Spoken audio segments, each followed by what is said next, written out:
Welcome back, everyone, to Open Line. We are not taking calls tonight. We are doing an interview via Zoom that we were recording on Tuesday, April 7th. So it's up to date with Dr. Margaret Harris. She is with the World Health Organization. She's coming to us all the way from Switzerland. And there you see on Zoom, it's 10 o'clock at night there. Thank you again for being with us. We're recording this at 3 o'clock in the afternoon on Tuesday.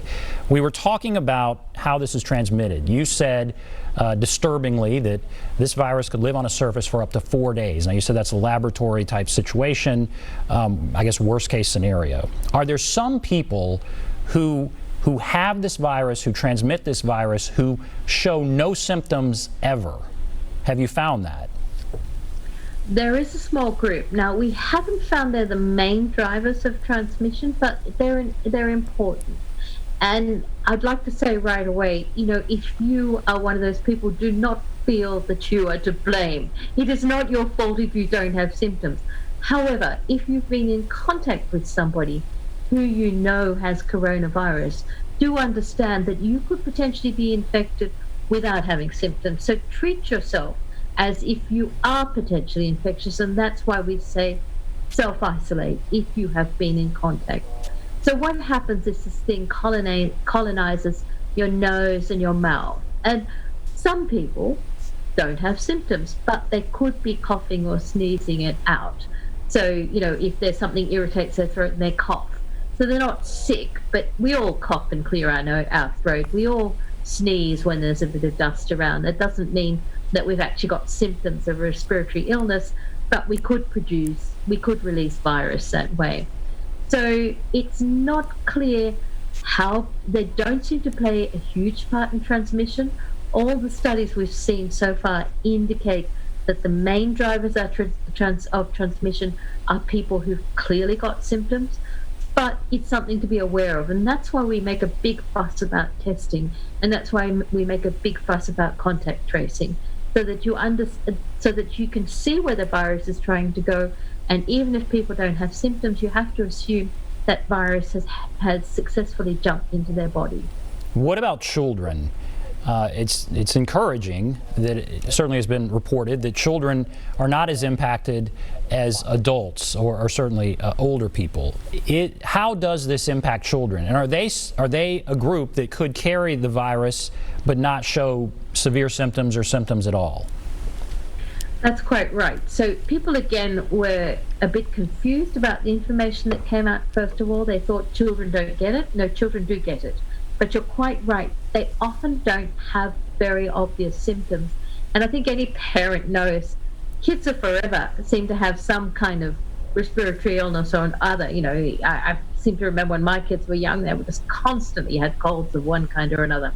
So you don't even notice sometimes when your children have got something like this. We have seen very few cases of very young children progressing to the serious form, though I should say some young children have had the severe form, some young children have died. So it's not something to say, oh gosh, they'll be fine. But because children tend not to get very ill with it, they don't have very obvious symptoms. That's why in many countries, for instance, France, very early on, they said children must not visit grandparents because older people were much more vulnerable to the severe form, and older people tend to have underlying illnesses that made them more likely to get the severe form and more likely to die from the severe form. So while children don't get ill, they may be potentially a means of transmitting the virus to other people who could get it very, very badly. Is this virus, as you have tracked it, starting, I guess, in China and all the way through now, is it changing? Is it mutating? Is it evolving? Or is it pretty much the same? What are you seeing? At the moment, we're not seeing obvious mutations. There have been a couple of studies which have suggested it changed a little. All viruses change a little as it goes through your body, because remember, it goes into your body, it hijacks your genetic material in order to reproduce forms of itself.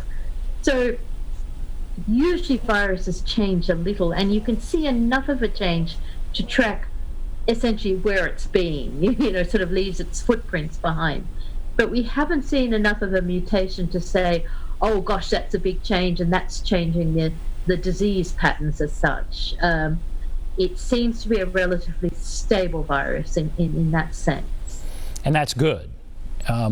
Does that, and I guess, again, that leads to my question of what does that mean for next year and the year after that? I mean, so many people are focused on, let's put this behind us, let's get past this, but what does this virus mean for us in the next year or 2 years? Well, it's certainly shown us that we are very, very vulnerable to a virus that can transmit very easily and that can cause a severe disease that puts enormous demands on our health system. So it shows us several things. We haven't valued our healthcare workers at all, nearly enough. We have tended to underfund our systems, and that goes worldwide. I'm not singling out any country there. Health has been seen as more of a luxury than something that if you don't have your health, you don't have anything else. And healthcare workers have always been seen as good people, but they haven't been valued as the people who stand between us, really stand between life and death for many of us. Now we're seeing exactly why these are the people who make all the difference in your society. And the lesson really being learned here is you need to have surplus. What we've done is we've underfunded our health systems. We've kept them at kind of, really, there's been a lot of this, we've got to cut the fat. There's been so little fat. There's been no means of really supporting their healthcare workers when we were faced with such a catastrophic event as the arrival of this virus. There have been a lot of rumors. We've had people call into this show that have asked, was this man-made, number one? So my question to you is, I don't believe it was, but my question to you is, how did this start? What do we know about how this started? So we know from the genetics, and this is one of the great things about our technology that's really let us understand the genetics of everything in nature now, including these viruses. We know from the genetics it's very, very similar to viruses that live very happily and very comfortably in the bat population. The bat population have a number of coronaviruses, and this one is very, very similar. We still think it's probably gone through an intermediate animal host because we don't have enough contact with bats to make it likely that it would have jumped directly from bats to people. But we know from looking at those genetics that it's not something that's been manipulated in a laboratory. So what does that mean? What I've heard is someone ate a bat in China. Is that what that means? No. So again, it doesn't, because for one thing, eating bats isn't that common. It's more common actually in other parts of the world. But and because eating bats is not a common activity, it's highly unlikely that it came from that particular activity. But so we're looking at a more common activity, an animal that's more widely consumed and spends much more time with humans as the likely intermediate host, but we haven't landed on that one as yet. So we don't know exactly how this started. We don't know what the intermediate host is. We know it started in bats. We don't think it went directly from bats to humans because just looking at behavioral patterns and food consumption patterns and so on, we don't have enough evidence that suggests it went straight from bats to humans.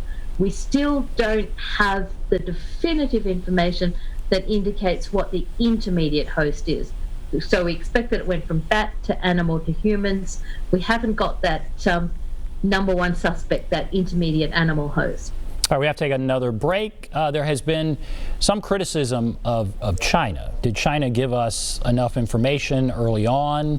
So we're going to ask about that. Take a break. Be back right after this.